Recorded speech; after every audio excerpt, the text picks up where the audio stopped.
Bistre Bosne do Savine, poznajo Džavrina s Turčine, in tukaj paša si obstal, to vas na gosti si se zbal.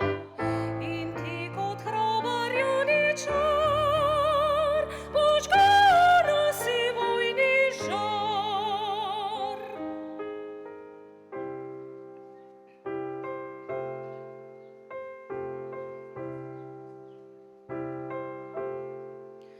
Ah, tu ležijo v tej dolini mladosti moje vsi spomini, ta moja je preljuba vas, pred njoj sovražnik, tujac jaz.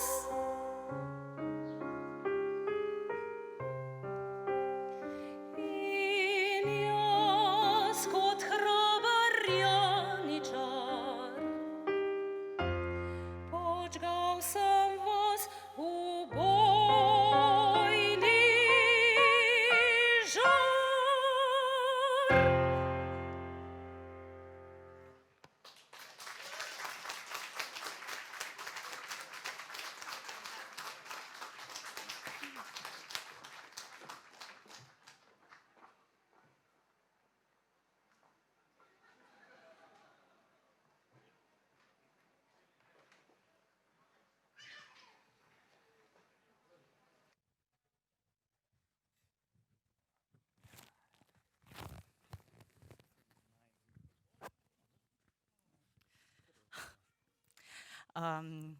Spoštovane, vse dela.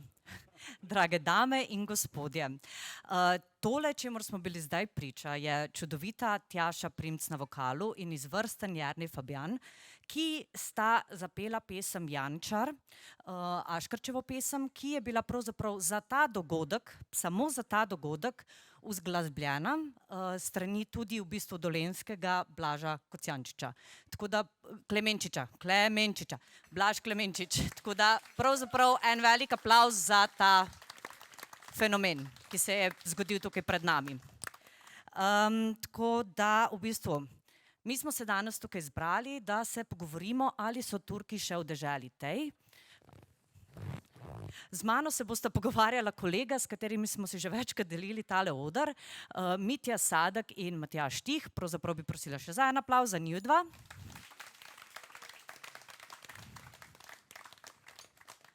Navkljub temu, da sta v bistvu strokovnjaka za malo da ne vse, kar se tiče zgodovine, sta tukaj kakšen dodaten vir vendarle še preštudirala. Tako da danes boste priča temu, kaj smo se na novo naučili, kaj smo izvedeli in tako. Tako da bomo pa kar pričeli. In sicer, zakaj smo se pravzaprav odločili, da se bomo danes pogovarjali o Turkih, o upadih in o posledicah tukaj na Dolenjskem, v Sloveniji, kakorkoli pa že. Letos je 430 let bitke pri Sisku, še marsikatera druga obletnica je, vendarle so bili Turki konec koncev, Osmanski imperij ima kar dolgo čas trajanja, ampak mi smo se odločili, da je tema dovolj zanimiva in tudi v Novem mestu konkretno imamo nekaj zelo konkretnih povezav. Tako da bi pa jaz zdajle kar začela z mojim prvim vprašanjem in samo zato, da najprej narišemo neko splošno sliko, da pravzaprav vemo, o čem se pogovarjamo, bom tebe, Matjaž, vprašala. Turki, kdo so bili Turki, Osmani, Seldžuki, kaj so si tej termini, kdo so, kaj so, od kje so prišli in zakaj so prišli? Ok, lepo pozdravljeni vsi skupaj, upam, da bom dosegel, da bom bil jasen pri teh pojmih. No, skratka, lejte, jaz bi tako rekel, ne, vsi nekaj vemo o Turkih, ne, slišali smo tudi verjetno za Osmane, Seldžuke in zdaj kdo je zdaj kdo v tej zgodbi, ne. Mislim, da bi mogli tako reči, ne, da imamo Turke v širšem smislu in v ožjem smislu. Pa če bi najprej v širšem smislu rekel stavek 2, ne.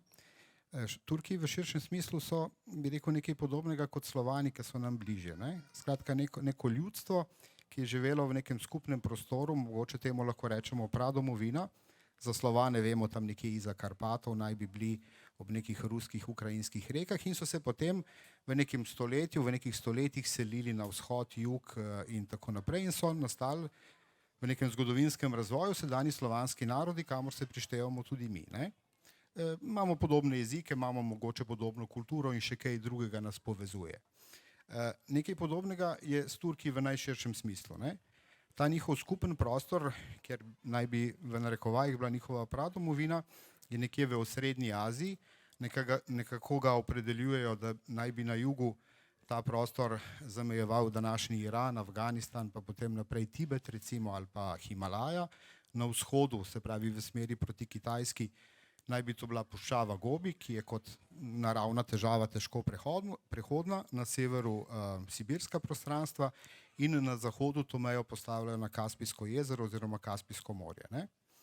No in iz tega prostora, z nekega skupnega, torej recimo pradomovine, so potem različne skupine leteh odhajale v glavnem proti zahodu. Eni prvi izmed teh, ki jih mi bolj podrobno poznamo, so tako imenovani Seldžuki. Kdo so bili to? To je bil nek voditelj, ki mu je bilo tako ime, Seldžuk, v 9. stoletju naj bi živel, ki je pripeljal eno teh skupino, teh Turkov proti zahodu, v Malo Azijo, Sirijo, na Bližnji vzhod in so potem njegovi potomci v nekem doglednem času, v 11. stoletju, potem naredili velik imperij, Seldžuški imperij. Obsegal je velik del Male Azije, Bližnji vzhod, tudi Sveto deželo, zato smo se z njimi zapletli v križarske vojne recimo. Spet ena zanimiva zgodba. Ne? No, ta Seldžuški imperij, ali pa turški, če hočete, ne, se je potem s časoma razdrobil, so nastajale manjše države in tako naprej. No in na robu tega Seldžuškega imperija, v deželi, ki se je imenovala ali pa se še zmeraj imenuje Bitinija v Mali Aziji, eden od teh lokalnih poveljnikov, konec 13. in začetku 14. stoletja naredil eno majhno kneževino, ki jo imenujemo kar po njemu, namreč kako je bilo njemu ime, ime mu je bilo Osman. In zato uporabljamo za Turke lahko izraz tudi Osmani, Otomani, Osmansko državo, Osmansko cesarstvo, Osmanski imperij ali pa če hočete turški. Ne? Skratka, to sta torej sopomenki. Ne?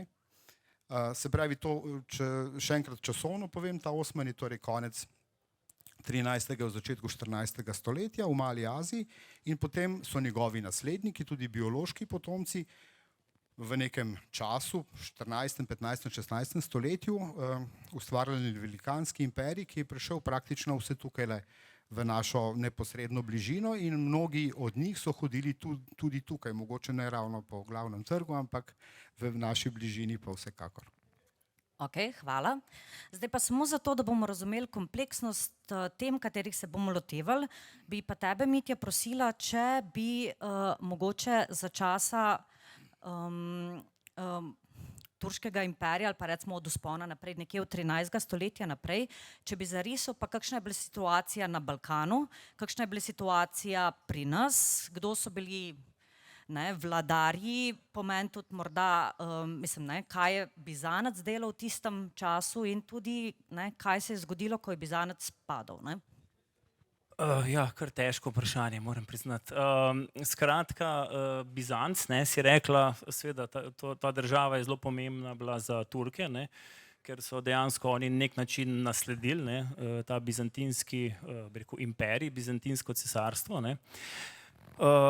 Zdaj, ko so Turki prišli, tako kot je že Matjaž omenil, tam okoli leta 1300, recimo v bližino današnjega Istanbula, so naleteli na ta bizantinski imperij, ki je bil že dejansko v zatonu. To seveda ni bil tisti imperij, Justinijana in tako naprej, se pravi neke velike države, zelo vplivne, ampak bizantinska država je bila v bistvu že zelo skorumpirana, notranje, gnila, propadla. In to je bil v bistvu prvi stik Turkov s krščanskim svetom. Tako da so oni tudi dobili relativno slab vtis o kristjanih. Recimo zadnji bizantinski cesarji so celo ponujali svoje hčerke tem vladarjem, osmanskim, torej da bi se poročili z njimi, ker so bili v bistvu tako močni, da so iskali pri njih zavezništvo. Ne. Ampak bizantinska država nasploh, ne, če rečem, ne, še ne dve besedi o tem, je bila seveda strašno vplivna in pomembna v zgodovini. Ne. Kot prvo, to je bila v bistvu neka zakladnica v bistvu vsega znanja rimsko-grške antike. Ne. Se pravi, prenašala je znanje kompletne preko te antične kulture. Ne. Potem zelo pomembna je bila kot nek krščanski center, ne, predvsem za južne in vzhodne Slovane. Ne. Iz Bizanca, iz Konstantinopla se je širilo krščanstvo, ne, to vsi dobro poznamo, ne, torej pravoslavje seveda. Ne. In dejansko kot tretja značilnost bizantinske države je bil seveda grški jezik. Ne. Se pravi, to je bila po jeziku je bila to grška kultura. Ne. Zdaj, seveda, ko so Turki prišli tja, ne, so torej videli neko čudovito mesto, ne, zelo dobro utrjeno, in ko je postal torej turški sultan Mehmed II. Osvajalec, ne, si je dal za glavni cilj, da bo osvojil to mesto. Ne. Seveda, bizantinski imperij je bil takrat zelo majhen, ne, se pravi, praktično samo Konstantinopel in okoliški, bi rekel, nekaj kilometrov, 20-30 kilometrov, ne, in on je v bistvu začel osvajati to zelo utrjeno mesto. Kar nekaj časa je trajalo, seveda mesto je bilo zelo utrjeno, ne, tako da je s pomočjo predvsem nekih težkih topov, ne, jim je na koncu uspelo prebiti to obzidje, ne, to je bilo leta 1453. In to leto seveda je pomenilo konec tega bizantinskega cesarstva, tisočletnega, ne, ker to bizantinska država je bila dejansko naslednica rimskega imperija. Ne. In torej, kaj se je zgodilo, ne, takrat, to je bila maja 1453, dejansko je bilo neka tradicija pri turškem napadanju mest je bila, da torej, če je napadeno mesto se predalo, potem so pustili, se pravi, te prebivalce na miru. Ne. Se pravi, načeloma so se pač samo ti, ki so bili zavojevani, pokorili, ne. Ampak vse noter v mestih so pa pustili, se pravi, cerkve in tako naprej. Ne. Medtem ko torej, prebivalci Konstantinopla, ne, se pa niso hoteli predati, ne, so se na vse pretege branili, ne, ampak dejansko niso imeli šans, ne, proti taki močni vojski, in zato je moral sultan potem pustiti 3 dni za plenjenje. Ne, se pravi, in je turška vojska 3 dni plenila, naredila seveda strašno škodo, tudi na kulturni dediščini. Ne. Zelo veliko ljudi so zasužnili. Ne. Mehmed je prišel potem v Hagijo Sofijo, ne, to poznate, to cerkev čudovito jo je torej takoj spremenil v mošejo, ne, in razglasil Carigrad za torej, svojo novo prestolnico. Ne. In zanimivo, ne, recimo bizantinski cesarji so imeli naziv rimski cesar, ne, ker je bilo to v bistvu vzhodno-rimsko cesarstvo. In tudi turški sultan, vsi naslednji turški sultani so imeli naziv Kajseri Rum, se pravi, to je rimski cesar, dobesedno to pomeni. Ne. Se pravi, oni so bili dejansko nasledniki bizantinske države, ne, so bili na ta način tudi na istem nivoju kot recimo rimski cesari, nemški rimski torej cesari v zahodnji Evropi. Ne. Se pravi, to je bilo zelo pomembno za Turke, ne, dejansko to osvojitev tega dela, ne, in to lahko za konec še omenim, ne, recimo Mehmed II. Osvajalec, ne, to je bil en največjih turških sultanov, je imel cilj, da osvoji tudi Rim, ne. Torej v sami Italiji, ne, je šel že torej, 1 leto pred smrtjo, ne, to je bilo leta 1480, je organiziral en upad v Italijo, in sicer čez Otransko nižino, tako da so že zavzeli Otranto, ne, to mesto, zelo utrjeno, ne, in so 1 leto približno so bili tam. Ne. To je mogoče malo manj znano dejstvo, ne. Ampak in dejansko je imel plan, da zavzame tudi Rim. Ne.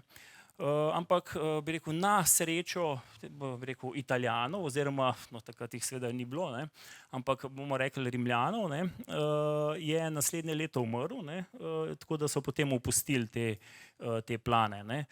Tako da dejansko vidimo, da je imel zelo velike cilje. Ne. Ko sem omenil torej Rim, Rim je bil kot prvi Rim, in ko je pač Rim propadel kot torej zahodni rimski imperij leta 476, je Konstantinopel postal drugi Rim. To verjetno poznate. Se pravi, ta tradicija iz Rima se je prenesla v Konstantinopel. In ko je Konstantinopel potem postal Istanbul, je seveda ta tradicija prešla v Moskvo. In Moskva postane tretji Rim. Se pravi, kot neka center pravoslavne kulture, tako da se je ta bakla, se pravi, se je širila naprej. Tako da, mogoče sem še tole za konec, če sekundo, se pravi, znano je, da ima to mesto več imen, se pravi, rekel sem, ti si rekla Bizanc, to je staro grško ime, to je ta kolonija, ki je bila že v stari Grčiji, potem Konstantinopel, se imenuje seveda zaradi tega, ker je to mesto ustanovil Konstantin, rimski cesar. Slovani, večina Slovanov temu mestu rečemo Carigrad, Turki mu pa rečejo Istanbul. Ampak tudi ta izraz je v resnici iz grščine. Čeprav mogoče današnji Turki tega ne bi tako radi priznali. Namreč pride pa iz enega izraza Istinpolin, kar pomeni v mestu. Namreč ti prebivalci v okolici Istanbula oziroma Konstantinopla niso nikoli rekli Konstantinopel, ampak samo polis. In Istinpolin v tej bizantinski grščini pomeni v mestu in je polis tega nastalo Istanbul, kar se sliši zelo turško danes, pa ni. To je res. Vedno imate drugače vsak svoj mikrofon, mislim, da. Poglej. Kel so Bomo še kaj najdel danes. Raj si podajeva. Sem li hotela reči, kako smo solidarna. Bolj turško. Ja. Zdaj pa ključno v bistvu, se pravim, za uspeh vsega pač in za tako ekspanzijo imperija je bila seveda turška vojska, ki je imela neke svojevrstne taktike, ki je imela drugačne taktike od Zahoda. In je s tem tudi v bistvu kar nekaj stoletij močno bila dominantna napram Zahodu. Matjaž, bi nam ti morda pojasnil malo te vojaške taktike oziroma o čem se je njihov način bojevanja razlikoval oziroma bil poseben? Ja, mogoče so oni malo prej dojeli sodoben način vojskovanja, če sem malo nesramen. Torej govorimo o 14., 15., 16. stoletju.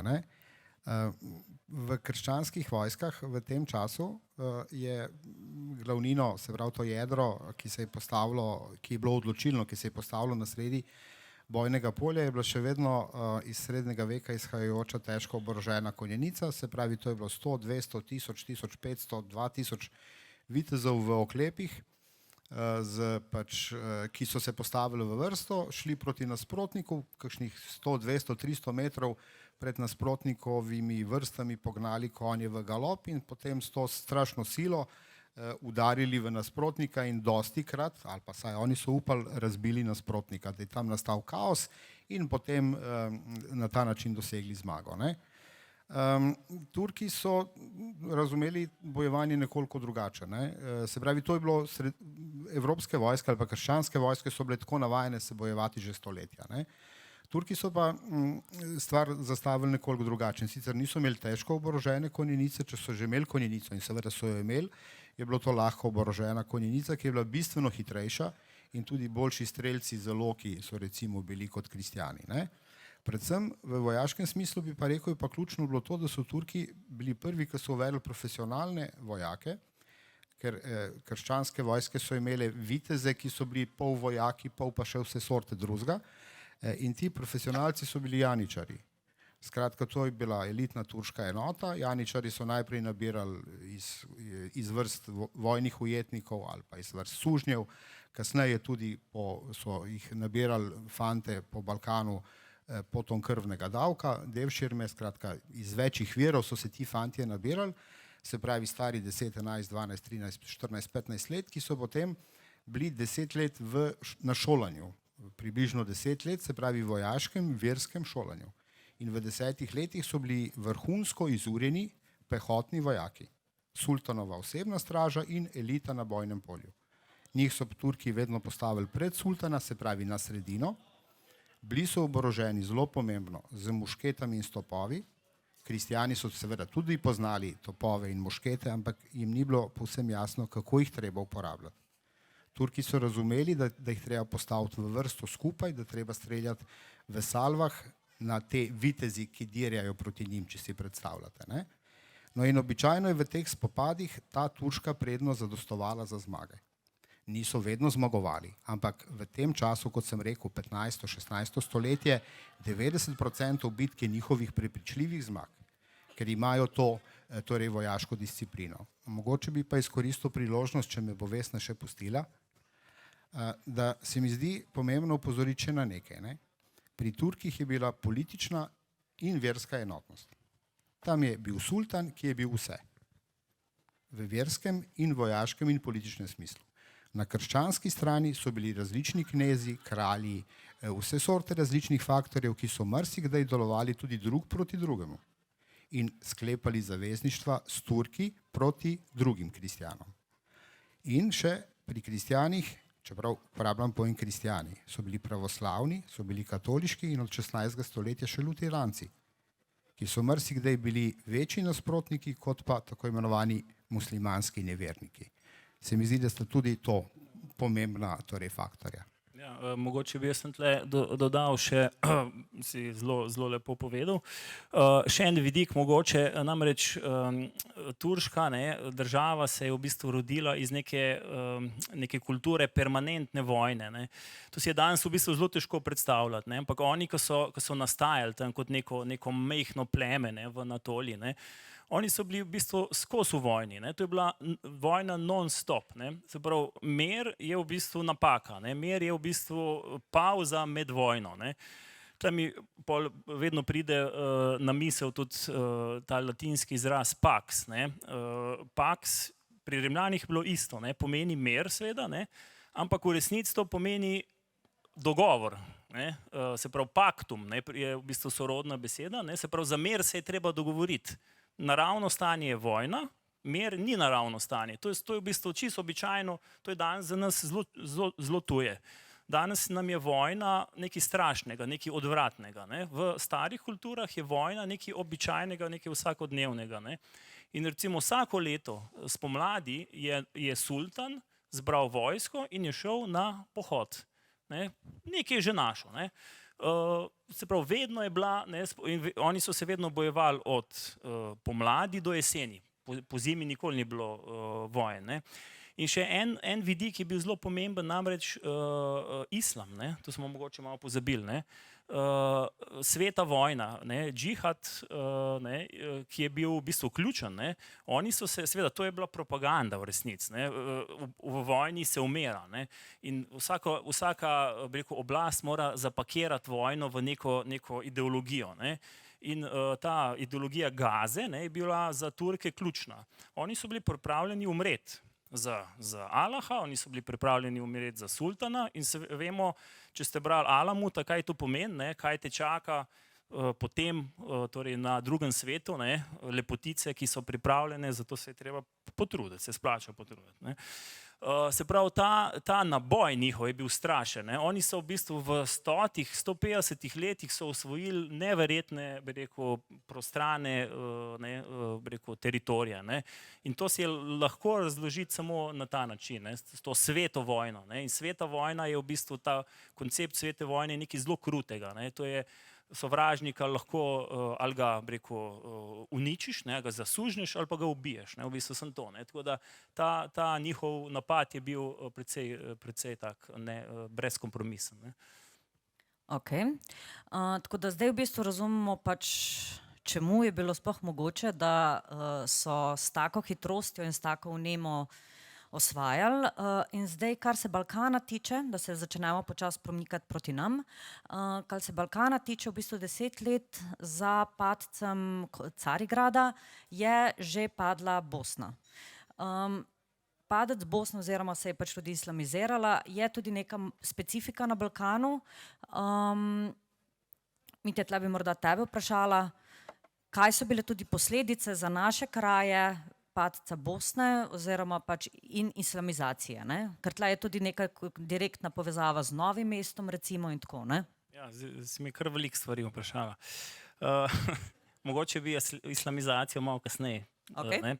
Se pravi, če smo še zmeraj pri širjenju, se pravi, Bosna je ključna pokrajina bila v fazi širjenja torej Osmanskega imperija, zaradi tega, ker če sem pogledamo na zemljevid, vidimo, da če obvladuješ Bosno, lahko napadeš in Benečane, in Habsburžane, in Ogrsko kraljestvo. Se pravi, te tri ključne države so imeli v bistvu oni preko Bosne.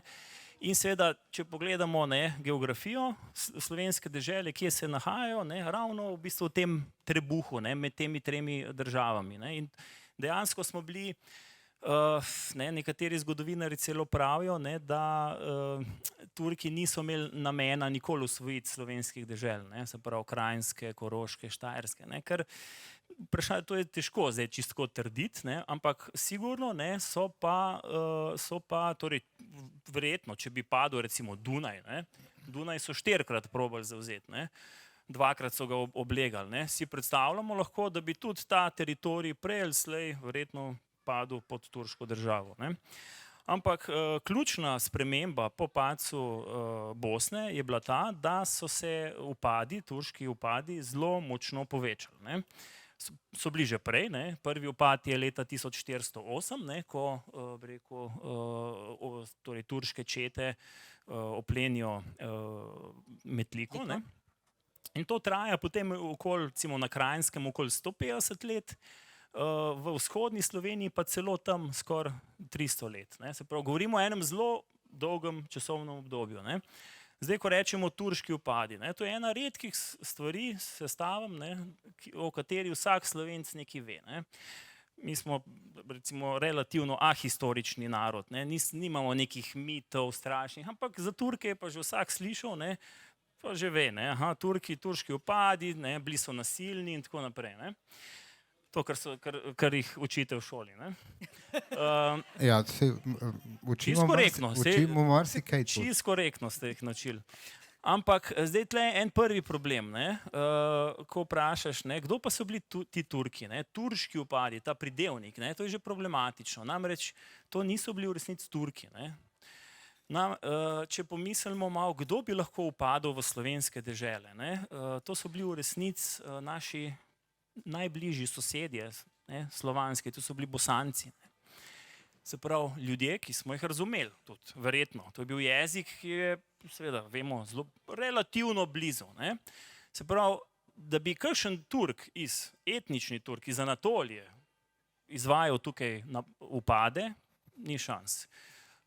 Slovenske dežele ravno tako nikoli niso videle redne turške vojske in nikoli niso videli janičarjev.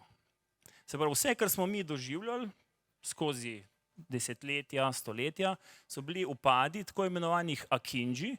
To je bila lahka konenica iz Bosne.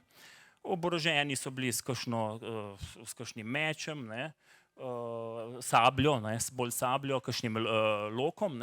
In njihova naloga je bila torej, da naredijo tukaj totalni, bi rekel, rastor. Paniko, se pravi prvo, da čim več oplenijo, da si nagrabijo nek plen, in druga naloga, ki so imeli, je bila ta, da tudi naredijo škodo. Torej, da te dežele čim bolj oslabijo, zaradi tega, da bi jih bilo lažje zavzeti. To je bila klasična taktika, klasičen vzorec. Se pravi, turška država, sosedne dežele, ki so, oni so temu rekli Dar ul Harb, se pravi prebivališče vojne. Se pravi, tam je bilo dovoljeno vse delati, ni bilo nobenih omejitev. In te Akindžije, če si predstavljamo, so prišli zelo hitro, tako rekoč čez noč na konjih, in so vzeli tisto, kar je ponavadi, so vzeli tisto, kar je bilo najbolj dragoceno. Veste, te dežele niso bile ravno ne vem kako bogate, to ni bila Furlanija recimo, to ni bila Koroška. Tukaj ni bilo kaj veliko dragocenosti, tudi po cerkvah ne veliko. In veste, kaj je bilo najbolj dragoceno? Ljudje. Zato so najrajš so torej ugrabljali ljudi, ne. Najrajš torej mlade, seveda, ker so te se da še potem prevzgojiti, bi rekel, jih Dobro prodati, ne, meni se dobro ne da prodati, več. točno to. Najvišje cene recimo na teh tržnicah sužnjev v Carigradu so dosegala mlada dekleta, device, ne. Tako da to je bil v bistvu glavni plen, ne. Si predstavljamo, če so bili na konjih, da niso niti mogli, ne vem, nekega žita in drugih stvari, ne. Se pravi, potem so starejši ljudi, ne, so praviloma pobijali, ne, in otroke tudi, ne. Se pravi, teh niso sabo vlačili, in seveda požigali so, ne. Oni so bili v vedih so bili omenjeni kot Renner und Brenner, ne, se pravi, dirkači in požigalci, ne. Ali pa Zakleute, recimo, to je en tak izraz iz nemščine, ne, kot predatorji, ne, se pravi, lahko si predstavljamo, da je bila to popolna panika, ne. Zdaj, glavna panika je pa seveda vladala med tistimi ljudmi, ki so bili najmanj zaščiteni, to so bili pa kmetje, ne. Torej fevdalci, recimo tisti prebivalci gradov, ne, oni so se že skrili lepo, ne, tam za varnimi zidovi gradu, ne. Meščani so bili tudi relativno varni, ne. Medtem ko kmetje, ne, pa seveda, če so lahko prišli v mesto ali pa v grad, so jih seveda sprejeli, ne. Ali pa če so za tabore, ste sigurno slišali, ne, so utrjevali cerkve, ne, se pravi, so obzidali cerkve in so se umaknili torej v tabore, ampak večina je pa ostala tam nekje, bi rekel, odprtem in so bili lahek plen za Turke, ne. Tako da lahko si predstavljamo to paniko, ne, ta občutek popolne nemoči, ne, ki je trajal desetletja, recimo, ne, ker ni bilo nikogar, da bi te ščitil, ne. Veste, danes, če je kaj narobe, to si težko predstavljati, danes, če je kaj narobe, ne, če je kakšna nesreča, recimo, ne, imamo sveže spomine, ne, če te kdo napade, lahko nekoga pokličeš, ne, lahko pokličeš, ne vem, policijo, vojsko in tako naprej. Tega ni bilo takrat, ne. Edini, ki bi lahko ščitil te kmete, ne, so bili fevdalci, ti so se pa skrili v gradove ali pa v mesta, ne. Se pravi, totalno, bi rekel, razočaranje in to je bil tudi en izmed razlogov za kmečke upore, konec koncev, ne. Tako da tle bi se dalo še veliko razlagati, ne, ampak verjetno me boš prekinila zdaj. Mislim, bom vprašala še pač kaj dodatnega, ne, skratka, če smo že v upadih, ne, potem pa vendarle se je organizirala neka obramba, ne, mislim, dovolj dolgo so pustili pač te dežele pač same sebi prepuščene, ampak potem so pa vendarle naredili vojno krajino, ne. Ja, tako, skravi, tako kot so Turki, mislim, tudi ta krščanski svet se je počasi organiziral in se je obramba vendarle vzpostavljala, ne. Absolutno je res to, ko je rekel Mitja, da je najprej vse skupaj izgledalo zelo kaotično in so bili ljudje prepuščeni bolj kot ne sami sebi, pa vendarle, ne, je tudi na tej, če tako rečem, habsburški ali pa krščanski strani se počasi vzpostavljala organizacija. Posebej je bilo treba vzpostaviti neko centralno organizacijo, ne. In ključno tukaj je bilo oblikovanje torej notranje avstrijskih dežel kot ene enote, se pravi notranje avstrijske dežele so pa v takratnem času Kranjska, Štajerska in Koroška. Povezali so jih skupaj, dali so jim enega nadvojvodo, ki je imel sedež v Gradcu in ta nadvojvoda je potem vodil obrambo. Se pravi, obramba vse Evrope je slonela na teh treh deželah, se pravi naših deželah, recimo pogojno, ne.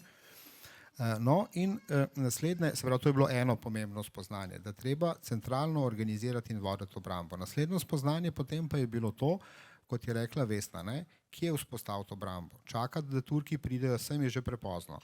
Obrambo so potem vendarle ugotovili, da treba vzpostaviti, se pravi, na meji z Bosno, odkoder Turki prihajajo in rezultat teh razmišljanj in teh prizadevanj je potem ustanovitev vojne krajine, se pravi enega posebnega ozemlja ob nekaj 10 kilometrov ob meji z Bosno in Hercegovino, kjer se zgradijo trdnjave, kjer se stalno vzdržuje vojska, skratka najemniška, profesionalna vojska, ne to taka, ki se zbere za čevapčiče peč.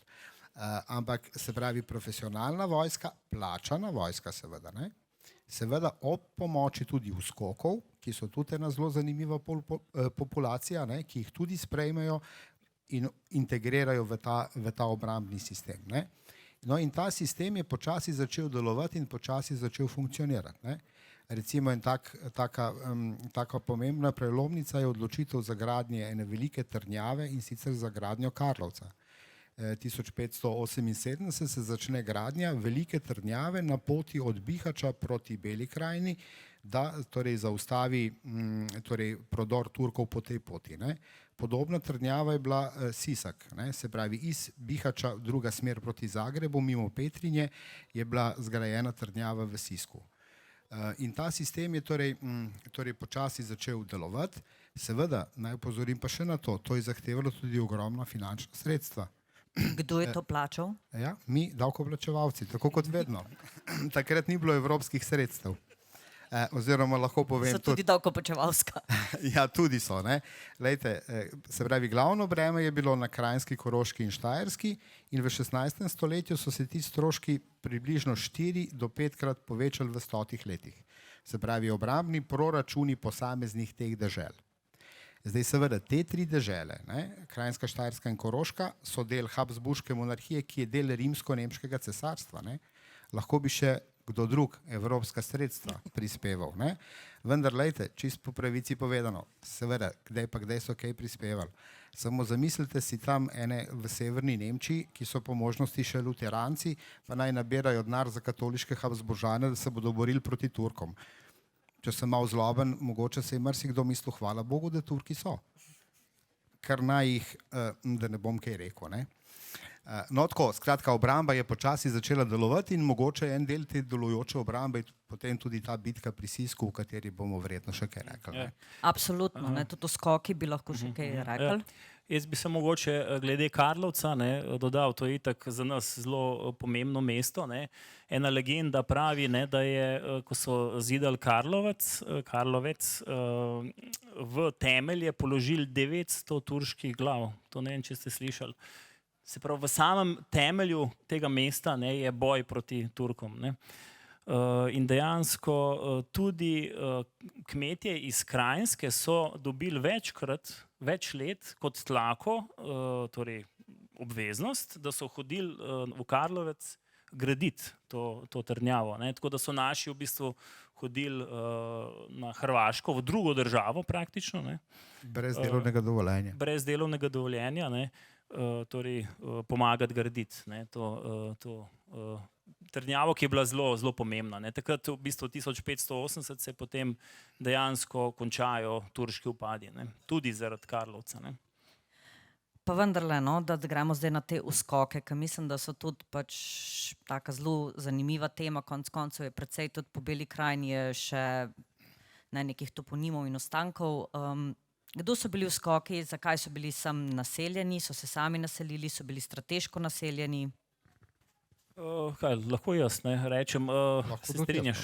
Se strinjam. Uskoki so bili, to bi rekel, mislim, najlepši prevod bi bil migranti, recimo. To je en tak nevtralen pojem za ljudi, ki so pribežali, prebegi, tudi so se imenovali, ki so uskočili torej v naše dežele. Tudi na Hrvaško, seveda, ampak recimo na Hrvaško in naše dežele.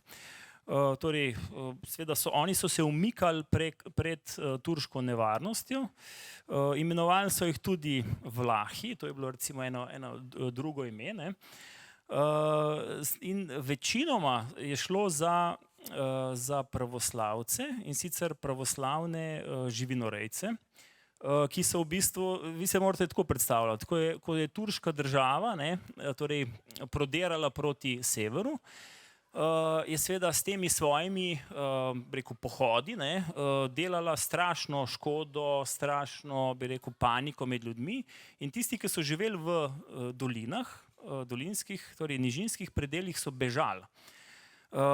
So bežali, recimo, to so bile cele pokrajine, so bile puste, so bile puščave, tako rekoč. Nobenih ljudi ni bilo več, to so tako imenovane pustote. Recimo Lika je bila čisto prazna.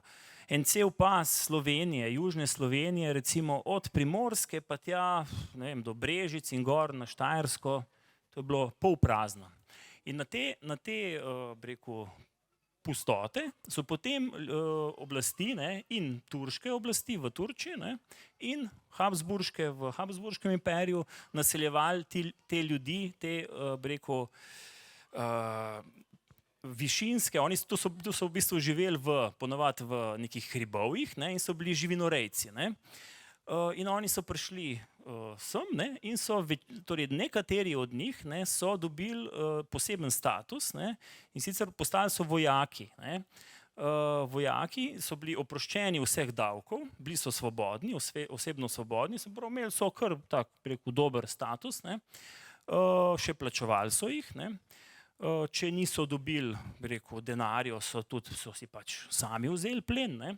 Tako da so prišli tudi dostikrat v konflikt z lokalnim prebivalstvom, ne. Tako da to uskoško prebivalstvo, ne, se pravi, je dejansko naselilo to severno Hrvaško, ne, in južno Slovenijo praktično zelo veliko, ne. In na to nas spominjajo danes, ne, zadnji tudi priimki, ne, tudi toponimi, ne, kot si rekla, ne. Se pravi, te čisto najbolj splošni, ne, bi rekel, priimki, ki govorijo o tem, da so ljudje prišli sem, ne, so recimo Horvat, Hrovat, Hrvaška, Bošnjak, ne, Turk, konec koncev, ne, delno vsaj so to uskoki, ne, pol Bek oziroma Prebek, ne.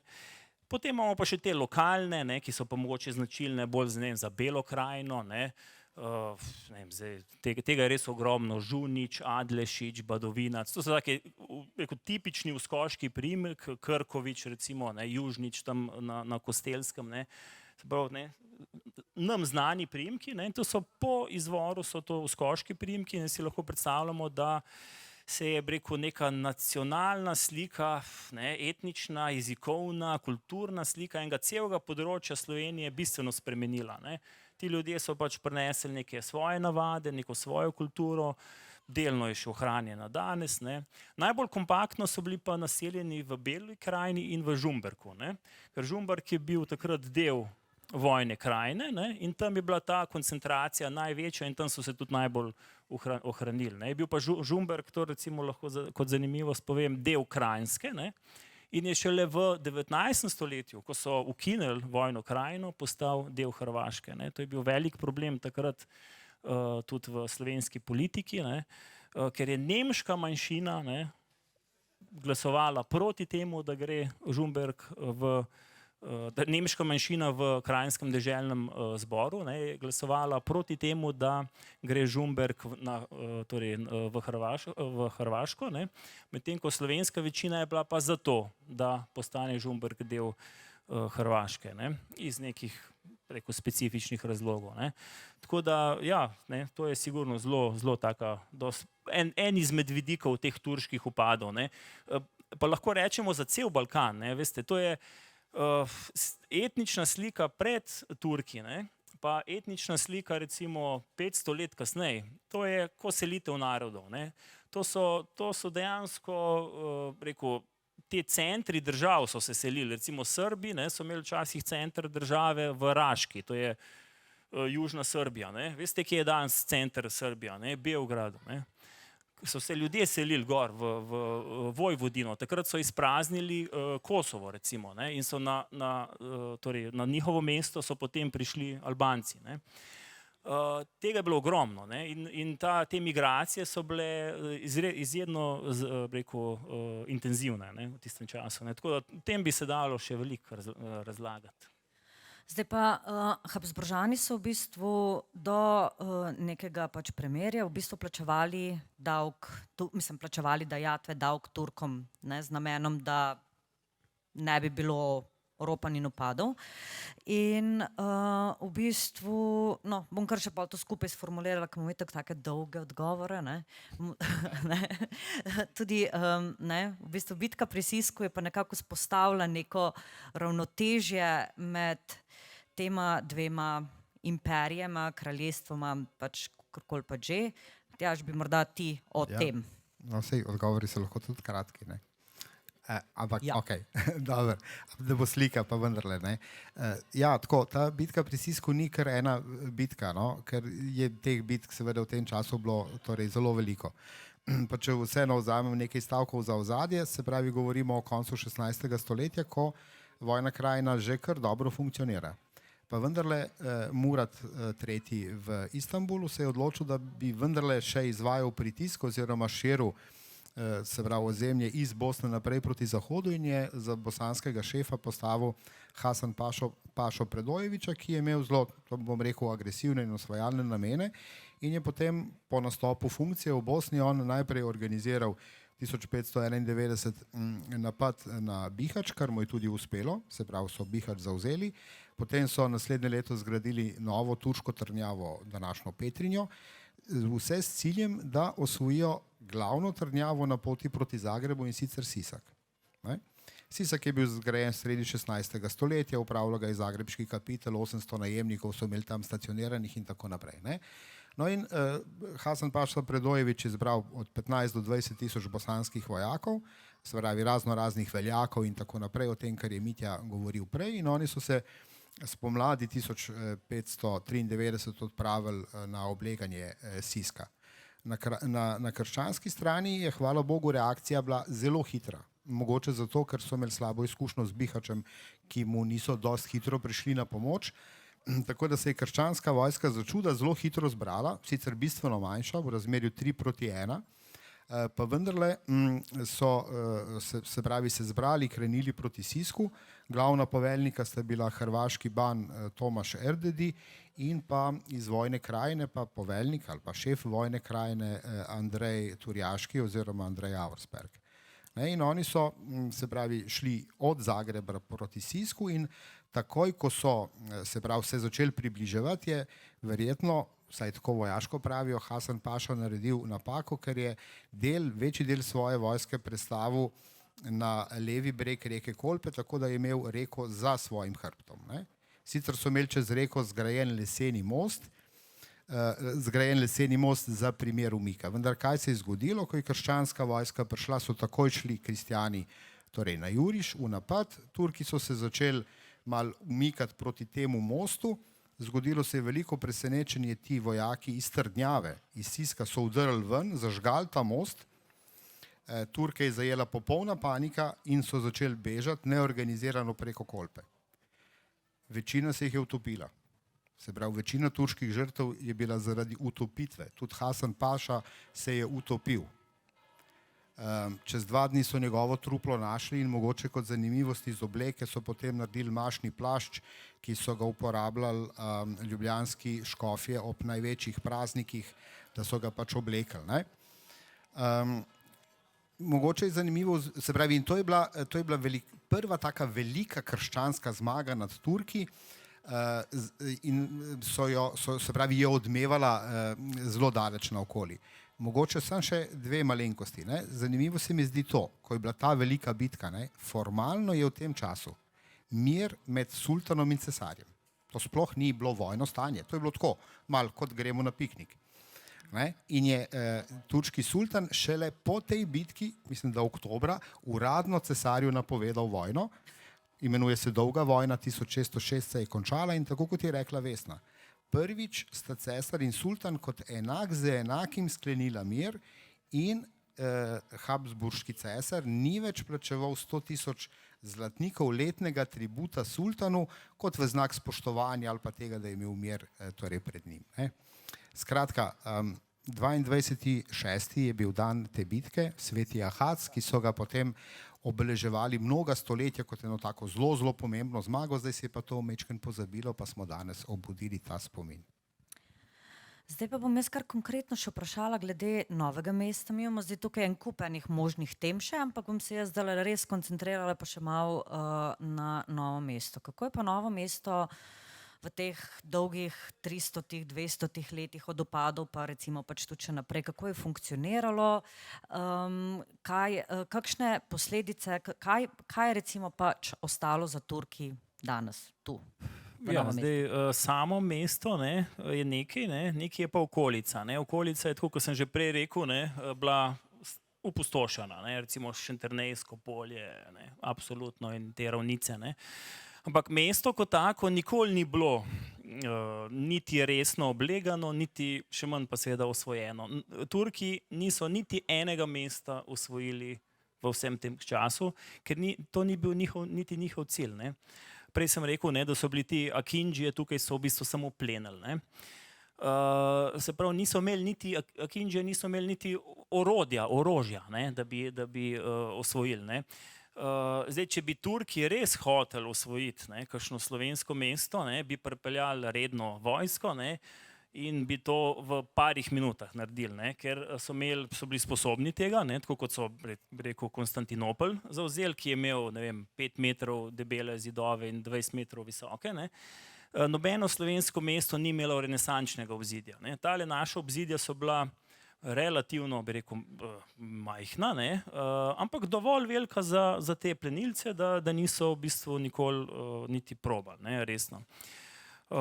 Turki so osvojili recimo v okolici, ne, na Dolenjskem so osvojili en trg, imenovan Gutenvert, to mogoče je malo manj poznano, ne, ampak to je bila ena relativno perspektivna naselbina, tam, kjer je danes Drama oziroma Dobrava pri Šentjerneju. Torej trg, ki je bil relativno razvit, imel je celo kovnico denarja. In Turki so ga, mislim, da 1573, trikrat poskušali zavzeti in v tem tretjem naskoku so zavzeli ta trg, ki je bil samo obkrožen z vodo, v bistvu tako kot Kostanjevica, ne, ampak Kostanjevica se je obranila, ta Gutenvert pa ne. In so polovico ljudi naj bi pobili, polovico so jih zasužnjili. In praktično ta trg je utonil v pozabo, ne. Ni več, trava ga je prerasla, ne, tako rekoč. Ne. Turki so zavzeli tudi Ribnico in Lož, torej 2 trga, v naši bližini relativni, sicer pa ne. Zdaj, Novo mesto tukaj, se pravim, kako je izgledalo takrat, ne. Vsekakor so utrdili obzidje, ne. Je to obzidje torej pod bregom je takrat nastalo, očitno je bilo prej samo, je zadostovala ta pečina, sam breg, ne. Potem so pa spodaj, tam med, se pravi, pečino in za vrtovi, ne, so zgradili samo obzidje in na ta način utrdili mesto. Se pravi, ko so bili napadi, ne, so kmetje pribežali, torej te okoliški kmetje pribežali v mesto in si lahko predstavljamo, da je bilo takrat kmetov verjetno več kot samih meščanov. Ne. V mestu Novo mesto je v bistvu, ne, kar je precej nenavadno, ne, takrat doživljalo zlato dobo. Ne. Ko so bili turški vpadi, je bilo namreč Novo mesto kot prvo res varno mesto na Kranjskem, če gledamo od juga, ne. Center neke preskrbe, ne, se pravi preskrbe za vojno krajino, za te utrdbe, ki so jih imeli Habsburžani. Se pravi, tukaj je bilo polno vojakov, oficirji, se pravi, tukaj je bilo polno nekega materiala, ne. Celo ena hiša tukaj na glavnem trgu, tam jaz jo zdaj trenutno vidim, na današnji Muzejski ulici, ne, se pravi, to je ena večjih hiš tukaj, ne, je bila tako imenovana proviantna hiša, tam noter so imeli v bistvu skladišče, živeža in tako naprej, ne, se pravi, polno nekega materiala. In zanimivo je, da je ta ulica, Muzejska ulica, se je takrat imenovala, seveda v nemščini, ker je ta vir, ki to poroča, bil nemški zgodovinar, Brekerfeld, Poskokengase. To bi pa lahko prevedli kot Uskoška ulica. Tako da Novo mesto je imelo v 17. stoletju in 18. stoletju Uskoško ulico. Poimenovala se je pa po tej stavbi, ne. Sicer pa, se pravim, zlata doba Novega mesta do ustanovitve Karlovca, ne, 1580, ko se Karlovec ustanovi, se celotna ta preskrba, vojaki, oficirji, se vse seli dol in od takrat naprej, ne, Novo mesto začne strašno upadati. In še ena zadeva je namreč, Turki se tam na Ogrskem strašno razširijo proti severu, ne. Jaz sam nisem vedel, do kod so severno prišli, ne, me je presenetilo, ampak oni so dejansko prišli, zavzeli današnjo Nitro na Slovaškem, ne. Se pravi, ta kompletna trgovina ogrska, primorska, ne, Novo mesto je namreč bilo na tej obvezni poti, ne, trgovski, je bila prekinjena. In Novo mesto v recimo nekje v 17. stoletju začne strašno stagnirati, propadati. Polovica vseh hiš je zapuščenih, torej neobnovljenih po požarih. To je bila ena grozljivka, bi rekel, ne. To je trajalo tam nekje do srede 18. stoletja, ne, ko naša draga, bi rekel, cesarica potem končno vdahne nekaj življenja, ne, ustanovi Kresijo, se pravi, to je upravni center in seveda ustanovi novomeško gimnazijo, ne.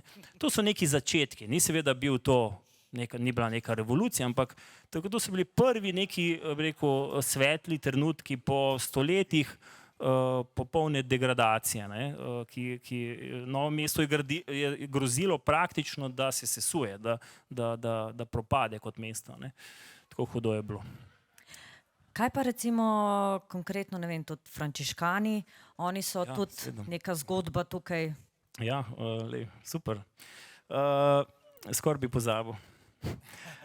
Frančiškani, definitivno, ne. Se pravi, frančiškani so v bistvu, lahko bi jih imenovali tudi uskoki, ne. Ampak seveda jih ne imenujemo tako, ker so menihi, ne. Ampak oni so dejansko begunci iz Bosne, ne. Se pravi, po izvoru so tisti, ki so prišli sem prvi, ne, so bili menihi v Bosni, ne, in ko so Turki zavzeli Bosno 1463, so kar kmalu ugotovili, da čeprav je v bistvu, o tem smo mogoče malo premalo govorili, ne, bila turška država absolutno tolerantna do drugih ver, do katoliške in predvsem do pravoslavne vere, ne, to imamo mi mogoče malo predsodke, ne, ampak sultan je frančiškanom pisno garantiral, da lahko torej izvajajo svojo dejavnost in tako naprej. Vseeno so verjetno iz neke bojazni šli najprej, so torej zbežali iz Bosne, najprej so šli v Belo krajino, v Gradac, tam zgradijo en samostan, tam, ker je mogoče, če poznate Gradac, en predel se imenuje Klošter. Tam so bili ene par let in Turki pridejo tja in Bela krajina je seveda popolnoma odprta, ne. Turki jim porušijo samostan in frančiškani se potem dokončno zatečejo 1469 v Novo mesto.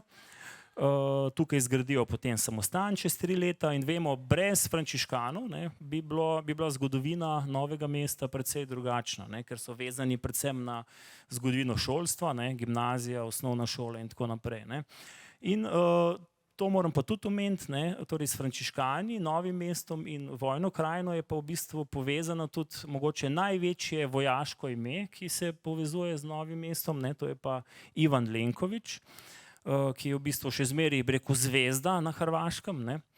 Ga vsi poznajo, zlasti tale predel Sen, ne, on izhaja iz tistega dela, mogoče, če ste bili kdaj v Senju, ste verjetno opazili eno trdnjavo, tako mogočno, ki se imenuje Nehaj, to je njegova trdnjava, ne, on je to dal zgraditi, namreč on je bil pa šef celotne Vojne krajine, ne, se pravi poglavar, ne, vojskovodja, absolutni šef in po izvoru je bil iz Like, ne, se pravi hrvaški plemič, tukaj je prišel potem na Kranjsko in je pokopan v frančiškanskem samostanu.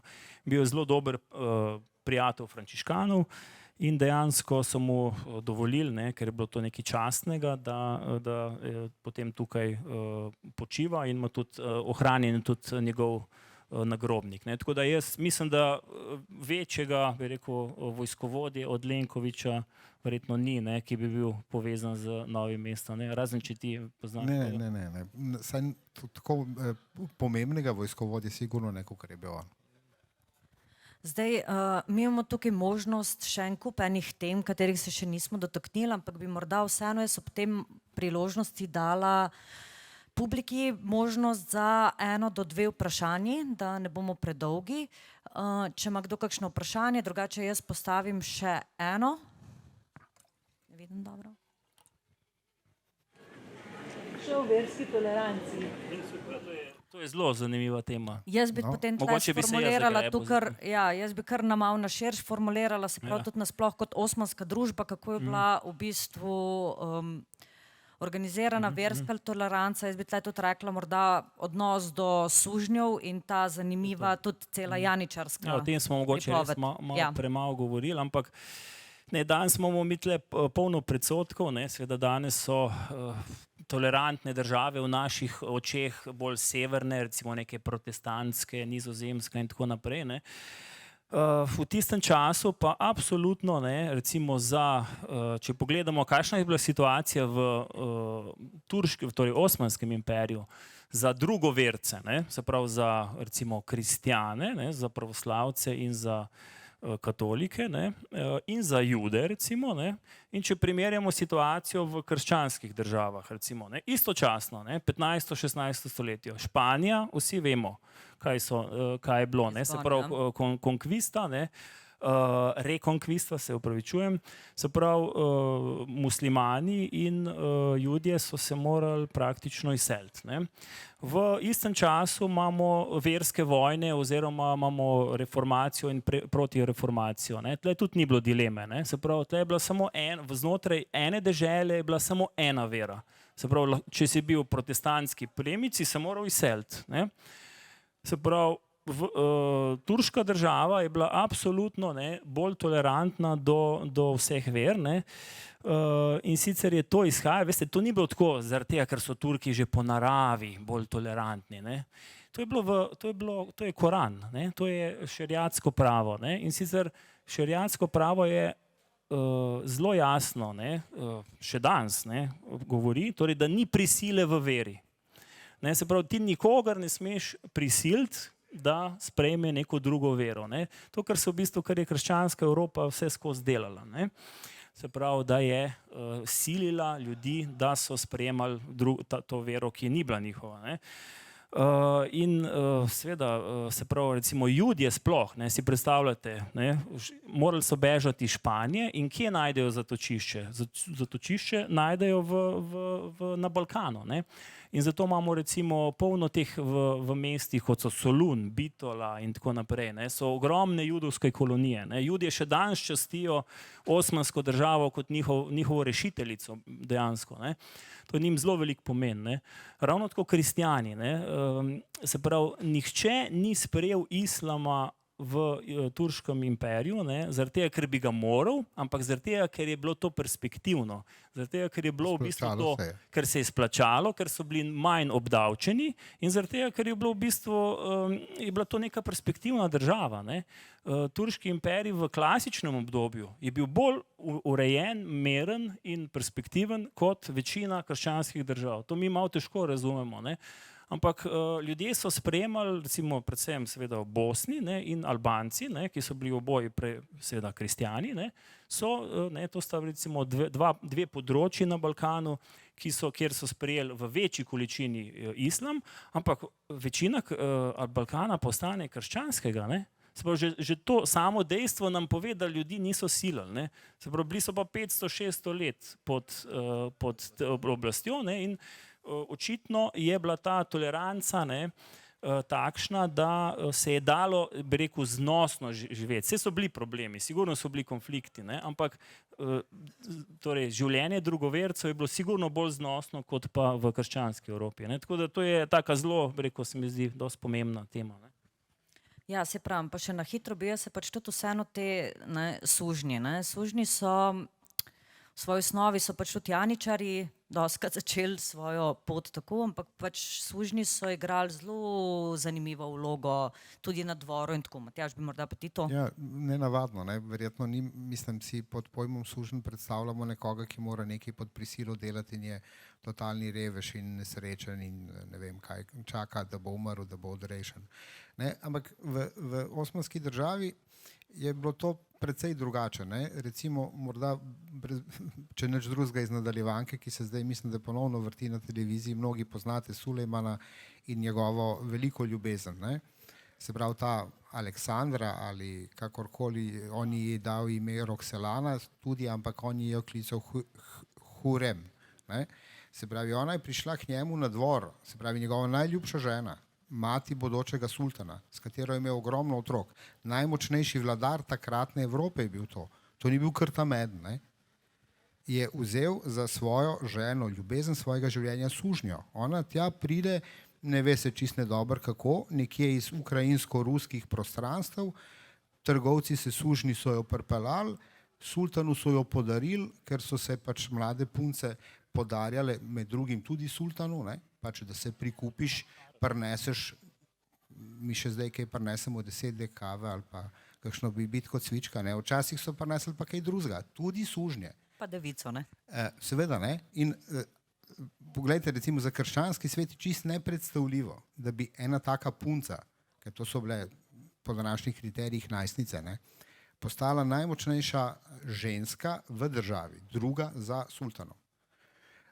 Ravno tako je tudi z moškimi sužnji. Ne.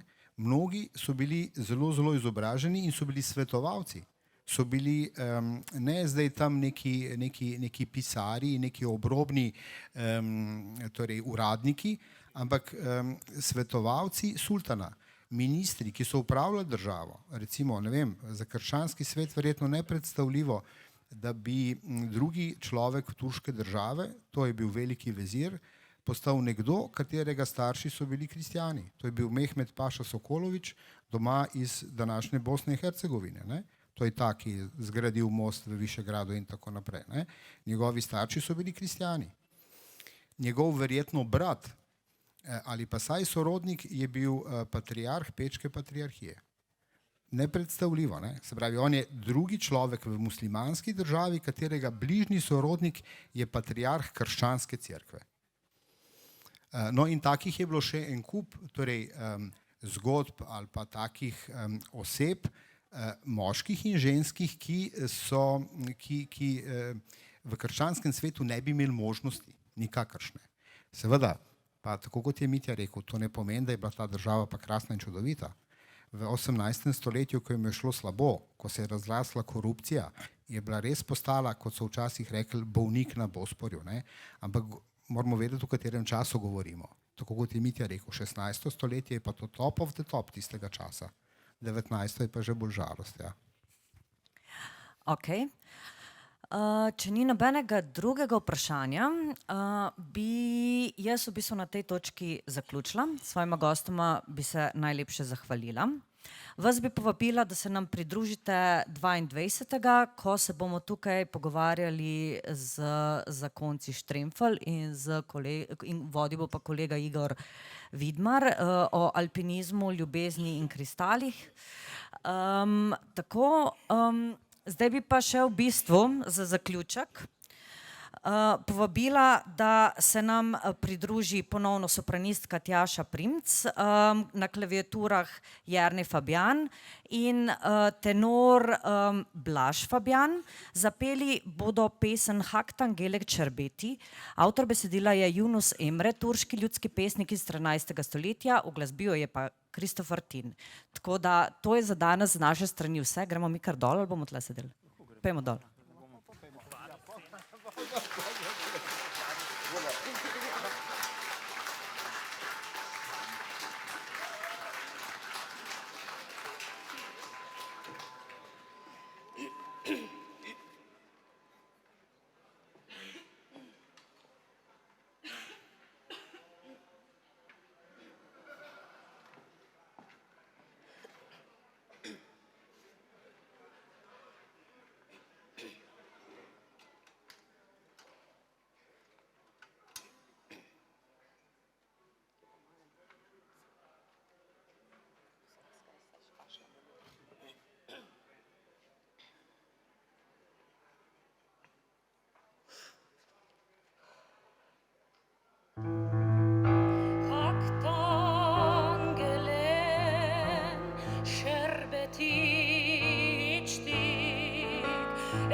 Kanatlandik kushol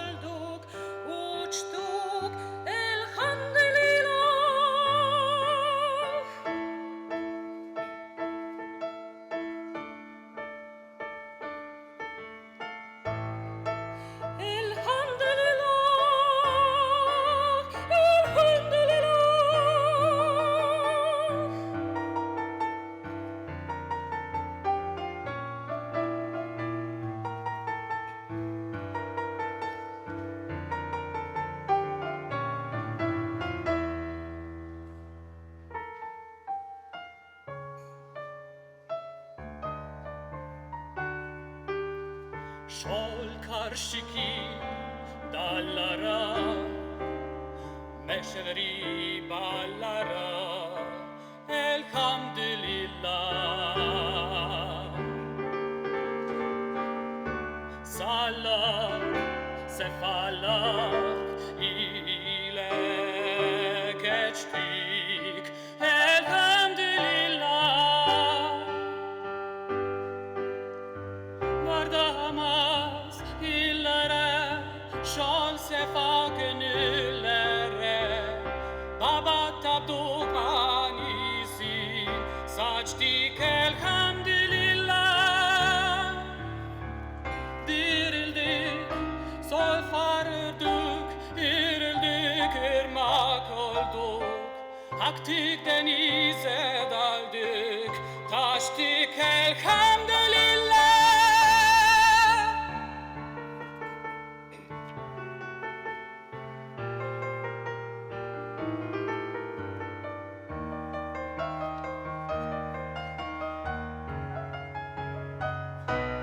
Beri gel barışalım, Yedi sen bilişelim, adımıza evlendik, eştik, elhamdülillah.